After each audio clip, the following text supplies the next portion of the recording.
Hi, David Cantor speaking. Well, Eileen McCulley, how are you? Yeah, I'm just sitting here right now working on the promo for your appearance on UUCC Zoom In Live. Yeah, we're really looking forward to having you on the show. I'm looking forward to hearing you talk about voter registration and the election, some of the other justice issues you're involved in, perhaps some things about your involvement in church governance, and of course, we want to hear more about you. Yeah, it'll be a great show. No, I promise, no silly jokes, nothing about your dancing bear experiences in the circus or about your being a street urchin in Sri Lanka and how you made it to the States. None of those kinds of things at all, I promise. Yeah. Well, look forward to seeing you on the show. Take care. Bye now. Okay, gang. UUCC Zoom In Live, Monday, September 14th, 8 to 9 p.m. with my co-host, Will Barrett, and our special guest, Eileen McCulley. Looking forward to seeing you then. Bye now. I light our chalice, part of our opening ritual, as Unitarian Universalists and Unitarian and Universalist churches around the globe do. This symbol unites us all in the search for truth and meaning. Good morning. I am Reverend Joe of the Unitarian Universalist Congregation of Cleveland, and I wanted to welcome you to worship today from our permaculture garden, which is a pride of place for us here. I came because I realized it's September and pretty soon all these leaves are going to look like this. And it may not be nice and warm and comfortable out here anymore. So I thought it's the perfect time to welcome you from here. Today our service is going to be about what is expected and unexpected. We'll hear from Dr. Georgia, from our community minister, Reverend Rena, from our worship associate, Peggy Lagodny, and even a lesson from Mike Carney, our director of music. And of course, I'll have a few things to say. So, welcome to worship.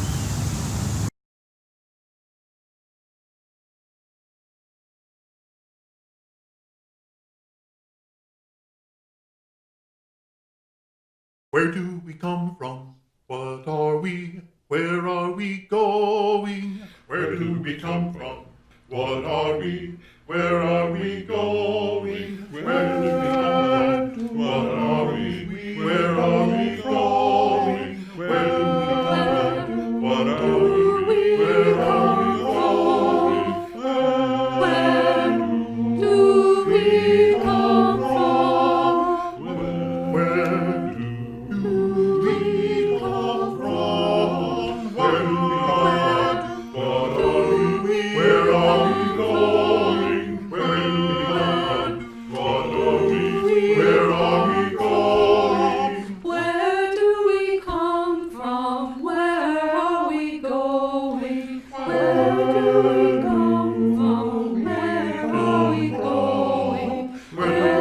do we come from? Where are we going? Where do we come from? Where are we going? Where do we come from?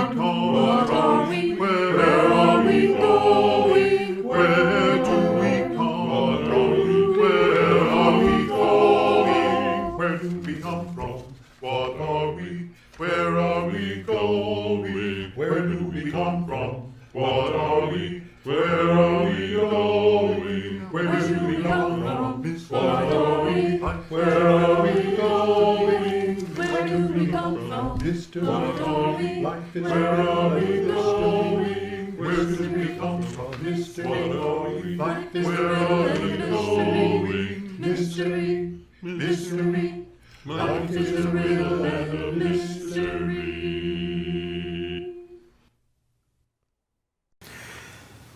Every week when we gathered, we took time for what we call joys and concerns, where people had a chance to come here before service and light a candle in silence, or to write in our book and have their joy or sorrow read with the congregation and put a pebble in the water. We can't do that right now, but I'm thinking about all of you. I know there are several joys in our community. For that, I'm grateful. I also know there are difficult times for people, and people have sorrow. And that sorrow deserves support and care. For all these things, and lastly, for gratitude for us being together, I light our candles.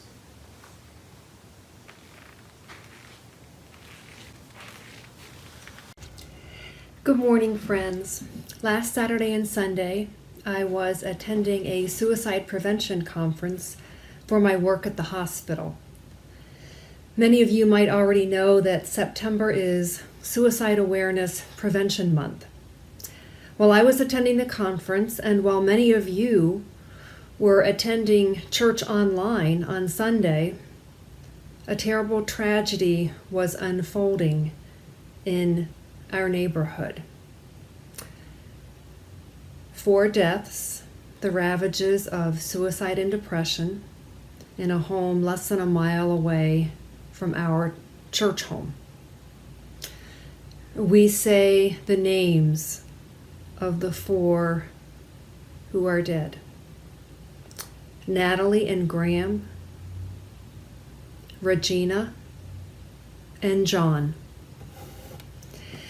It is important to understand that a person can suffer from depression and never have suicidal thoughts.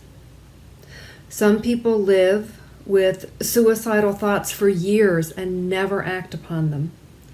The majority of people who have gone so far as to have a plan for suicide do not act on that plan. Sometimes people do not have a mental health issue at all, but the severe stressors that they've encountered in their life come to a point that it might trigger suicide. If we don't talk about depression and suicide openly, we can't help people who need help. We talk about wearing a mask to protect ourselves from COVID-19. But I've found in my life that the reality is that most of us have been wearing masks for much of our lives, invisible masks, masks that allow us to say we're doing fine, everything is okay, everything is great, when we may be feeling very, very different inside. Particularly in a community like the Heights, which is a very high-achieving community, it can seem incredibly weak to admit that maybe everything isn't okay, and you may be feeling hopeless or really depressed. And living with depression is not a weakness. The strength it takes to live with depression is an incredible strength. Let's try to be kind to each other and create spaces of compassion and acceptance for all manner of feelings and emotions. Let's be open without any judgment to feelings of sadness and despair, even feelings of hopelessness and worthlessness. Let's just be able to sit with a person feeling this and not try to fix anything. When we see that someone in our family or circle has faced some kind of very difficult time, let's ask them openly about thoughts of suicide. If we know that someone has a very challenging few weeks ahead of them, let's take time to sit with them and let's acknowledge the strain of the upcoming challenge and do a deep check-in. And know this, Reverend Joe is here for you. There is a very well-trained pastoral care team, and these people are here for you. Please reach out to these confidential and caring helpers. Being here for you is being the church together. Let's all work to build a suicide-resistant culture of support and openness and vulnerability. Please join me now in a time of prayer and intentional reflection. We will have a moment of silence following this prayer. Spirit of life and love, this morning we gather in hope and in courage seeking to bring acceptance and wholeness to our people. Our hearts grieve with those who mourn a beloved person's death from suicide and the unfulfilled promise of a life. It is hard for us to think about the 4 lives so recently extinguished here in Shaker Heights. We acknowledge the deep pain and helplessness of our people who might see suicide as the only way to end their pain. May we help them to be open to different and hopeful possibilities. May we ourselves show courage by expressing our own complicated feelings, helping others to have the same courage, and building bridges between each other.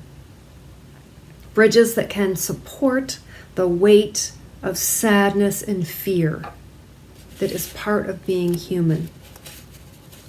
May each of us be a voice that says, stay here. Stay here. The love we extend to each other can hold us. May our eyes be open to see the needs of our brothers and sisters.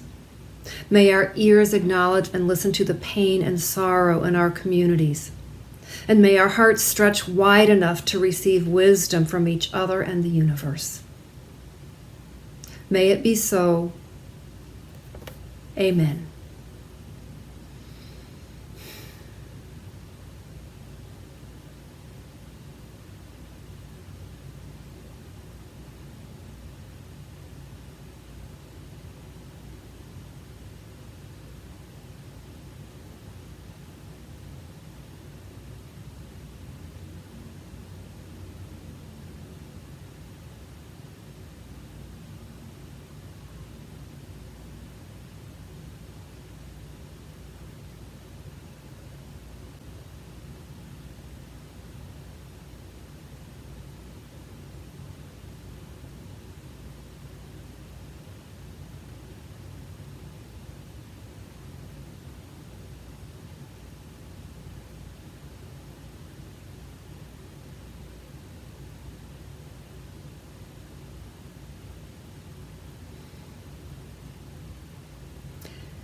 My hope is that each one of you will find a moment of peacefulness and self-acceptance today. Blessings to each of you. You will see on the slide that there are several numbers. If you feel that you need to speak to a mental health professional, or if you're with someone that you want to make sure gets all of the help that they need. We are all in this together.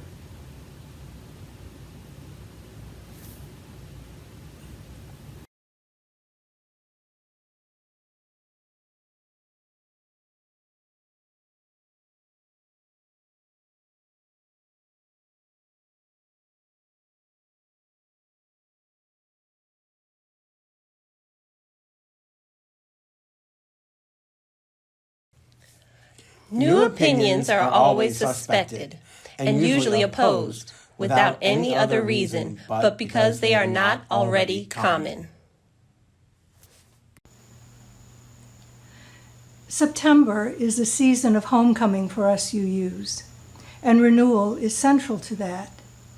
At the opening of each new church year, we renew our commitments to each other and our church community.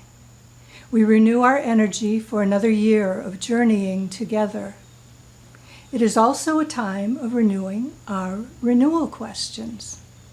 Yes, that sounds odd, but it's essential to understanding the importance of this month and the importance of our faith. You see, one of the less noticed roles of religion is its sneaky way of changing our lives by asking us to change the questions that we ask. This is especially true when we talk about renewal. In our culture and secular lives, the questions we ask about renewal focus mainly on health. Are you drinking enough water? Are you getting enough sleep? And work-life balance. Are you making enough time for family, play, and rest? Those are fine questions, but they don't take us very deep or push us very far. They don't enable the kind of transformation that religion wants for us. And so, along comes religion, and it says, hey, look over there. There's a box with an entirely different set of renewal questions that nobody's opened yet. Questions like, are you sure it's your body that's tired? Or could it be your soul? Take a moment to think about that.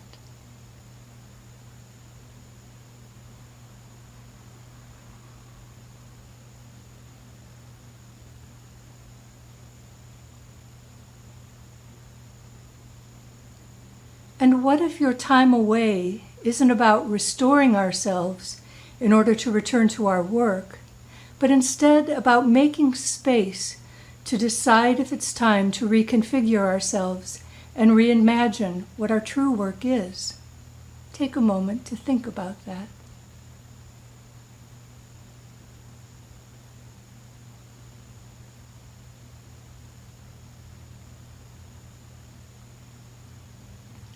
Is it time to renew your responsibility to those who will come after you? Take a moment to think about that.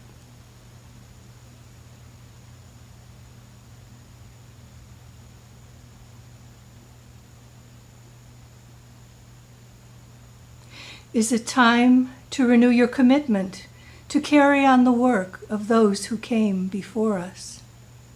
Take a moment to think about that.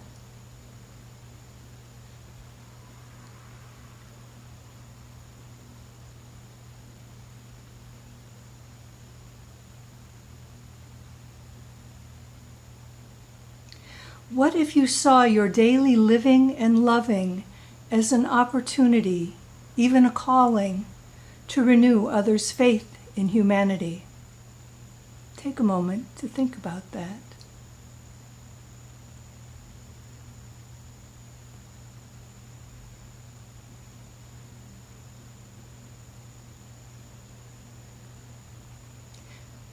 Could it be that continual self-improvement is not the path to renewal, but instead compassionate acceptance of who you already are, warts and all? Take a moment to think about that.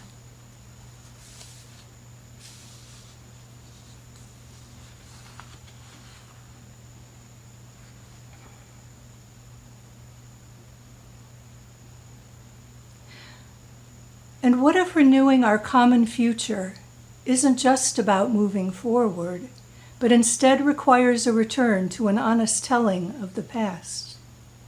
Take a moment to think about that.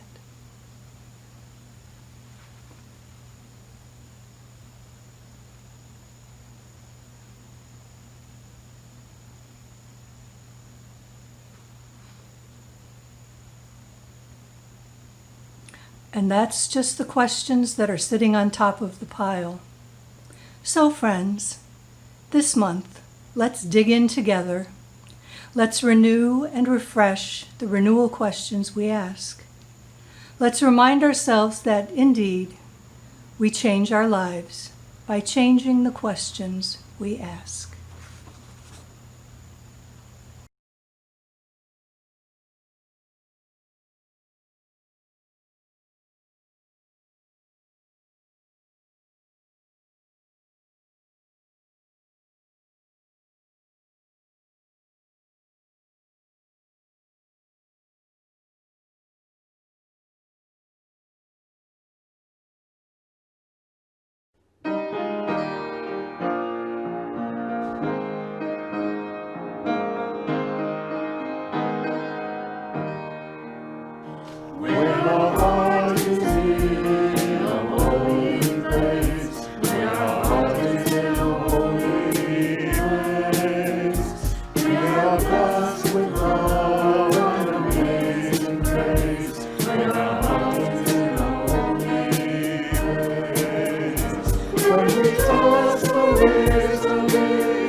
Oh, I'm sorry.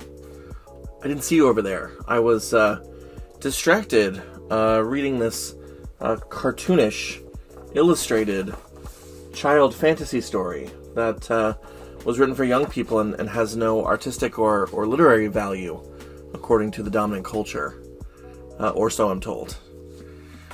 Seriously, though, actually, I know you all don't think that way, and I've done a decent amount of reflecting on superheroes with our congregation before, so I know this is familiar territory to all of you, but I do think there's still important things to learn about ourselves, and especially about why this format of telling stories has become so important, in our world.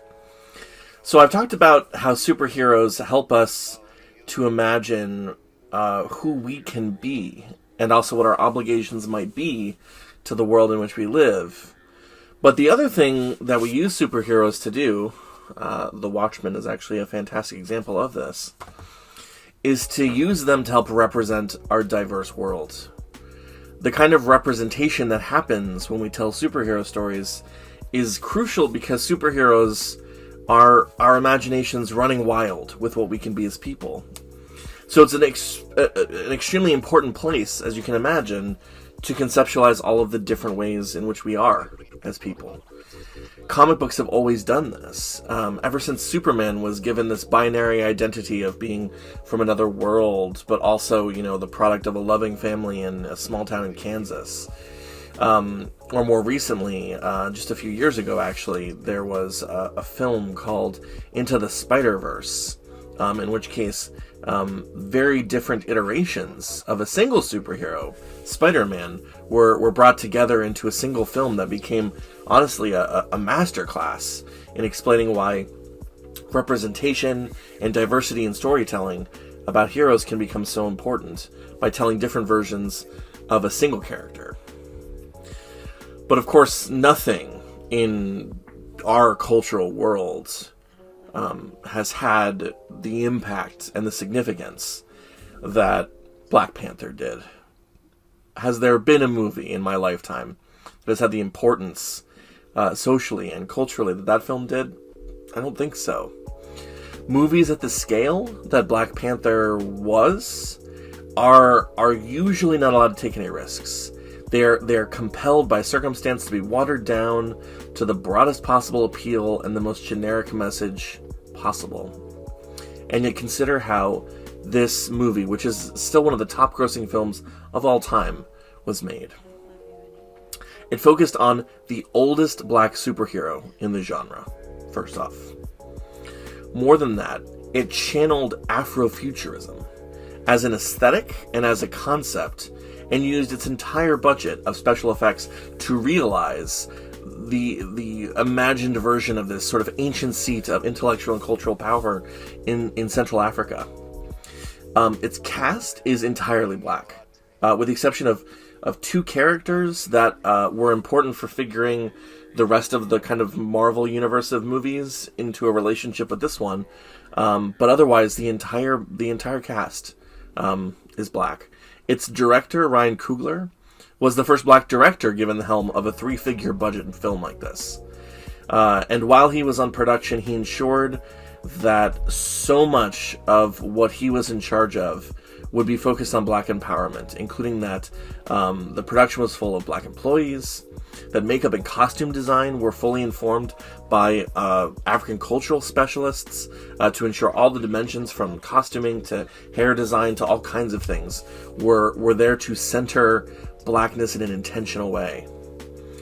And of course, at the center of all of that was King T'Challa, the Black Panther. The hero portrayed by Chadwick Boseman as ideally as anyone else possibly could have. He centered the story and that entire world, and the characters that surrounded him. And he played what that movie intended him to be, which is a black hero who fit into and was a peer and rival to the heroes that audiences had already known from the other related movies. That achievement would be an extraordinary example for how powerful popular media can be. But of course, this week we can't ignore the fact that Chadwick Boseman, the Black Panther, has passed away. In a very real sense that's being felt by fans everywhere. This king is dead, and it matters. He was a young and talented actor, and his death just feels so sudden. But I would wager that there's more to his death because of who he was to us who were his fans and viewers. Because he was part of an unprecedented project in film that used this most popular medium in order to center Black experience and the Black imagination. There have been many heartfelt remembrances and extraordinary stories about Chadwick Boseman, and I encourage everyone to read them. I shared this week in our e-blast how personally and real his death is for those who loved his characters, with this heart-shaping image to me of an action figure funeral being performed by a kid donning the Wakanda salute. But I think his absence will leave the culture and all of us who are in his audience with a real investment in what we can make of his legacy. Because now that we know all that a comic book movie can be, I don't think we'll ever settle for less than what the Black Panther offered us. So many people say that they have fallen off the path. I say to them, no, you didn't fall off the path. This is all the path. And once you have begun to awaken, you can't fall off the path. There's no way. Where are you going to fall to? Are you going to make believe it never happened? You can forget for a moment, but what you think you have forgotten will keep coming back to you. So don't be upset. Just go ahead and be worldly for a while.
Each week, we come together as a people.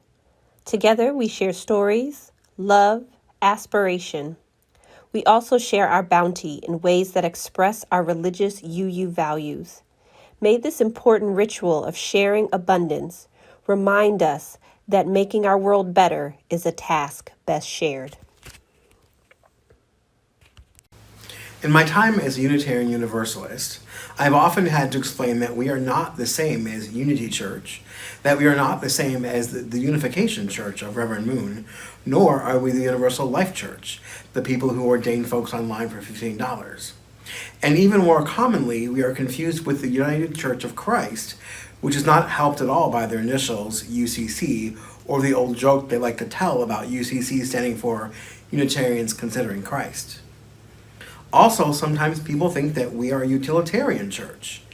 Utilitarianism is a philosophy, and some might argue that Unitarian Universalism is a philosophy, or, to my ears worse, a movement. Side note, the Universal Life Church is based in Modesto, California, where I once served the UU Fellowship of Stanislaus County. Curiosity compelled me to drive by the world headquarters. It's a small little church on the corner of F and 3rd Streets across from a park. I was really tempted to attend a service there on one of my Sundays off, but I somehow never managed it. Unity followers believe that in the divinity of Jesus, but only in the sense that all humans are the children of God and share that divine potential. They believe that Jesus was a master teacher who expressed this divine potential and sought to show others how they might do the same. I've attended a Unity service before. A little congregation of 12 UUs who were just starting out in Merced, California, and I rented space from them, the Unity Church there, which, while it was a lovely arrangement, did nothing to untangle the confusion about the difference between the congregations. After all, they were the Unitarian Universalist Fellowship of Merced, meeting in the Unity Church of Merced. As part of my relationship with that tiny fellowship, I attended a couple Unity services and even guest preached in one of their services. For the Unification Church, which began in Korea, central to unification teachings is the concept that fallen humanity can be restored to God only through a Messiah, who comes as a new Adam to become the head of a new human race, replacing the sinful old parents. So according to this religion, Jesus is the Messiah, but his premature execution, before he could start a family, meant that his messianic role as the head of a sinless new humanity was passed on to Reverend Sung Myung Moon. I have not guest preached at Unification Church, nor have I yet been invited to preach. Utilitarianism is a school of philosophy who Jeremy Bentham is credited as having most clearly articulated. Bentham shared his birthday with my brother Mark, February 4th, but obviously from different years. Bentham was born in 1747 and he died in 1932. My brother was born in 1972. Bentham described utility as, quote, that property in any object whereby it tends to produce benefit, advantage, pleasure, good, happiness, or to prevent the happening of mischief, pain, evil, or unhappiness to the party whose interest is considered. At the risk of vast oversimplification, his teachings have often been consolidated into the idea that pleasure is good and pain is bad. All pleasure and all discomfort are equal in his book. What is good is that which prolongs or produces a longer pleasure for a longer period of time, and that which is bad is the inverse. It was his opinion that a good meal was as valuable as a good symphony or a beautiful vista. Equally bad were a toothache and war, as long as they lasted the same amount of time. Bentham was also associated with liberalism, legal positivism, and Epicurean movements in Europe. Liberalism believed in the consent of the governed. Legal positivism, there is not any necessary relationship between law and morality, that is, between law as it is and as it ought to be. And Epicurus was a rascally ancient Greek who first picked a fight with Platonism and later decided to oppose the school of Stoicism. A lot of modern libertarians trace their roots back to Bentham, including the prevalent use of the color yellow. Haven't you noticed those yellow "Don't Tread on Me" signs around town? I'm particularly amused when I see a bumper sticker with that sentiment driving on a public road. As happens with teachings, students of teachings come along and interact with what they've been taught. Sometimes as they do that, the students try to refine the lessons of their teachers as they explore the next stage of the school of that philosophy. Plato learned from Socrates and then taught Aristotle, all three wrestling with the interchanging ideas and coming out with different and ever-entwined ideals. You may have heard the name of John Stuart Mill bandied about. I know that I had, but it wasn't until I started reading about Jeremy Bentham and utilitarianism that I knew where to put Mill on the map. Before I go any further, I should remind you that ministers are generalists. By that I mean we poke around in ideas by researching them and reading about them and then writing about them and reading about what other people have said about them. But we are not specialists. We are not professors, though some of us have been in our past. And since we are generalists, we sometimes fail to convey the subtle differences between idea A and idea B. Sometimes this is because we have spent our advanced study covering a broad range of ideas rather than really digging deep into a more singular focus. In other words, there is always someone in any sanctuary who knows more about any given subject than I do. This has led to plenty of opportunities for someone to come up to me after church and use the word actually. Actually, Reverend Joe, or, you know, Reverend Joe, when you said X, actually, ... So in broad terms, let me say this to you. John Stuart Mill tried to apply the idea of value to happiness and suffering. Mill thought that some unhappiness and some suffering were more intense than others, and that this intensity ought to be brought to bear when considering the question of utilitarianism. John Stuart Mill was, among a long list of other interesting things, the author of a book called The Subjugation of Women, an early feminist work which called for the full equality between the sexes. The work is based on ideas that he co-developed with his wife, Harriet Taylor Mill, who died before the completion of their joint effort. Mill hastily published the first form of this book in 1859 after Harriet's unexpected death, and the final form in 1861 after working with their daughter Helen Taylor. In his autobiography, Mill reflected on this particular work in these words: as ultimately published, it was enriched with some important ideas of my daughter's and some passages of her writing. But all that is most striking and profound in what was written by me belongs to my wife, coming from the fund of thought that had been made common by us both in our innumerable conversations and discussions on a topic that filled so large a place in our minds. Like many students, Mill attempted to take his teacher's thoughts to a new level. Mill tried to insert the concept that some pleasures have more value than others. Mill asserted that some experiences had inherently more value because the happiness they offered appealed to a higher sort of society. Hi everyone, it's Mike Carney, the music director of the UU Congregation of Cleveland, and I'm asking you to join me in a little thought experiment today, and also a listening experiment.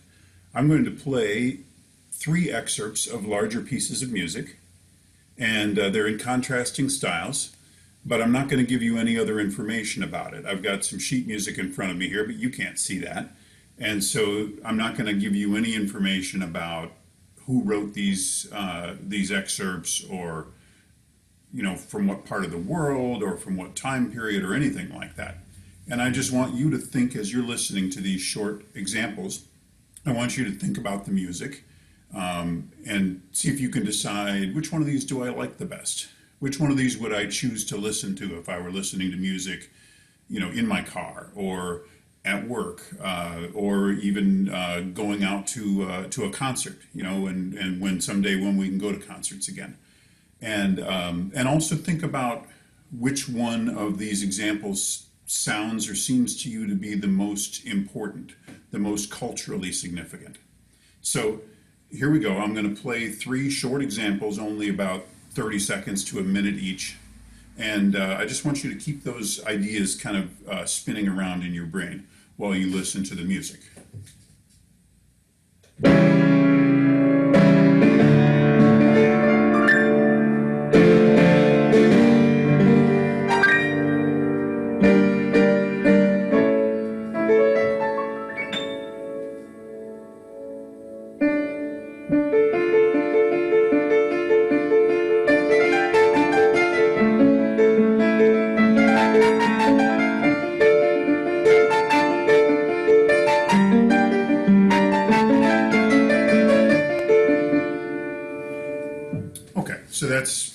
there's example number one. Maybe you loved it, maybe you hated it. Doesn't matter, right? That's example number one. Here's example number two.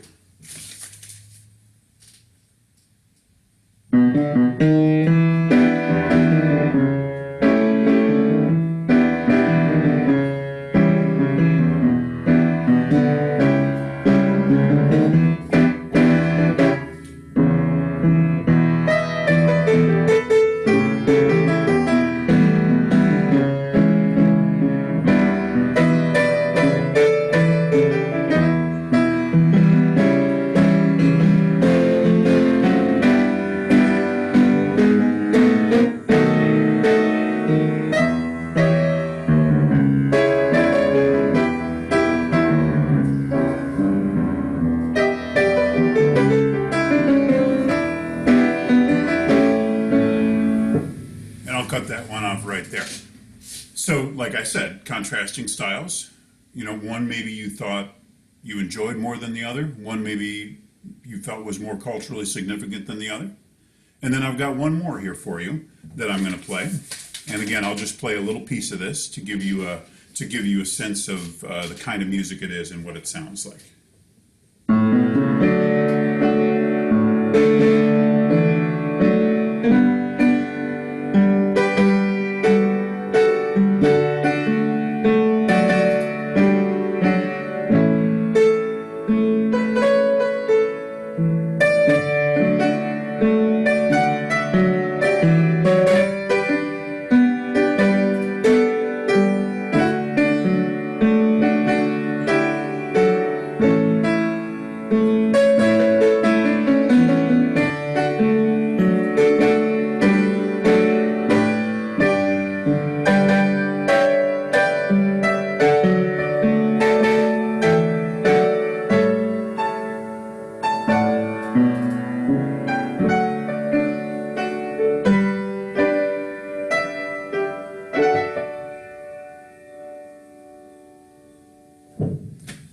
So there you go. Again, very different style than the first one or the second one. So now that you've heard all three, I wish we could do an actual little back and forth here, in person or in the chat window about like, what'd you think? The first one sounded like this, it reminded me of that. The second one, but just thinking, about those three examples. Did any of them seem more culturally significant? Did any of them seem more or less enjoyable to you? And what kind of factors do you take into account when you're making decisions like that about, people say, well, I just like what I like, but it's not always that simple, right? We have all these kind of cultural ideas and norms and tools that we use every day in our life. And a lot of times we don't even know where those came from. And so were any of these really more important than another? Were any of them more valuable than the others to you or to the person who might be, next to you in your house or in your office? Well, I'll reveal to you the source of these three examples, right? And here it is, right? They were all written and improvised by me today. So none of them is any older than any of the others. None of them came from any different geographic place. Here I am in my dining room in Lakewood, Ohio. So they all came from the same person at the same point in that person's life, from the same part of the world, from the same cultural background. And so I'd be interested in hearing and knowing what you thought, and if you started to go in any particular direction on what you thought about these three examples that were all actually created by the same author. So I hope you enjoyed this little experiment and the rest of the service as well. And I hope you have a great day and a fantastic week ahead. In his classroom experiment, Shakespeare versus The Simpsons, Michael Sandel shows 3 videos to his students. One is from professional wrestling, one from The Simpsons, and the third is Hamlet's soliloquy. After showing the 3 clips, he reports the following. I then asked 2 questions. Which of these performances did you most enjoy, find most pleasure in? And which do you think is the highest or worthiest? Invariably, The Simpsons gets the most votes as the most enjoyable, followed by Shakespeare. A few brave souls will confess their fondness for wrestling. But when asked which experience they consider qualitatively the highest, the students vote overwhelmingly for Shakespeare. The results of this experiment pose a challenge to Mill's test. Many students prefer watching Homer Simpson, but still think that Hamlet's soliloquy offers a higher pleasure. So here we have evidence that what is time-honored is sometimes offered a place of higher value, even though the direct experience, the direct level of desired interaction, which demonstrates a value of pleasure, here it is subjugated to an established hierarchy of acceptable. There is a hierarchy of value in our society. Some things are just more valued than others. In his course, Professor Sandel shows his new students 3 clips during the class. Like Mike just showed you 3 pieces of music to make the same point. What we're faced with now is the idea that some cultural expressions are more valued and acceptable than others, often because through oral tradition or generation-to-generation teaching, some things gain and retain value to the exclusion or diminishment of others. Of course, we see this all the time in the world around us. Look at these portraits of some U.S. presidents and first ladies.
The last of these portraits were decried as not being dignified enough, not sticking with the style of more traditional portraits, of daring to bring politics into the portraiture. Why? Well, a couple things come to mind. For some, nothing the Obamas could do would ever be good enough. For some, there was undoubtedly racism in the comments that were left in the art and design section of the New York Times February 2018 article. For others, what troubled them most was the unexpected nature of the portraits. President Obama and the Bushes, the portrait of Mrs. Obama brought out this comment. The portrait of Michelle appears to be all about the dress. Mrs. Obama, with her caring, strength, and true inner beauty, is not there. The picture does not succeed at all with me. That is Deb Hartogenesis Godin. And there are other comments, like this one from Rosa Montez Goldberg. Loved them. As a Chicana born, raised, and educated in California, and having visited most of the great museums throughout Europe, I find these extraordinary. A refreshing non-European prism is deeply familiar, inviting, refreshing, and appreciated. When a community pushes away from the familiar, from the tried and the comfortable, there is going to be a reaction. Not just from those who have been comfortable the way things have always been, but also from those who are suddenly experiencing new freedom to inhabit themselves more fully and publicly. People and systems are both like this. We get used to doing things a certain way, and that's the way we continue to do them. I know that I tend to drive home the same way each day, for example. It's a learned behavior. Some of these learned behaviors have come at a much higher cost than my mere commute home. Some of us have learned to do things as a matter of survival, either in the home we grew up in, the home in which we live now, or trying to navigate the world at large. Because sometimes these learned behaviors have come to feel like a place of safety for us, we don't or won't consider changing them, even if they no longer serve us. Unitarian Universalism is by definition a liberal faith, which you've heard me say before is not a political statement, but a sacred practice of examining our own beliefs and biases as part of the expression of our own spiritual path. If we accept only what has been in the past, we are not engaging fully in our own philosophy. If we accept only the certain music, certain art, certain ways of worshiping that are familiar or comfortable, then we run the risk of no longer questioning our methods in a way that keeps us in line with an understanding of the unfolding of the universe. Especially if the cultural markers and systems we have been using all our lives come out of a Western European modality. If this is true, we run the risk of undermining our hopes in creating communities that are truly diverse and embracing of all people. We run the risk of staying enmeshed in white cultural supremacy. If we are truly going to embrace a multiplicity of people, then we have to be brave enough to let go of those things for which we have a preference and embrace the discomfort of new things. We have to be open to new ideas. We cannot stay only with the things that are tried and true. We must brace ourselves for the unexpected. And in so doing, we may be well on our way to embracing what Shakespeare's Miranda exclaimed in The Tempest. "Oh, how beauteous mankind is! Oh, brave new world that has such people in it."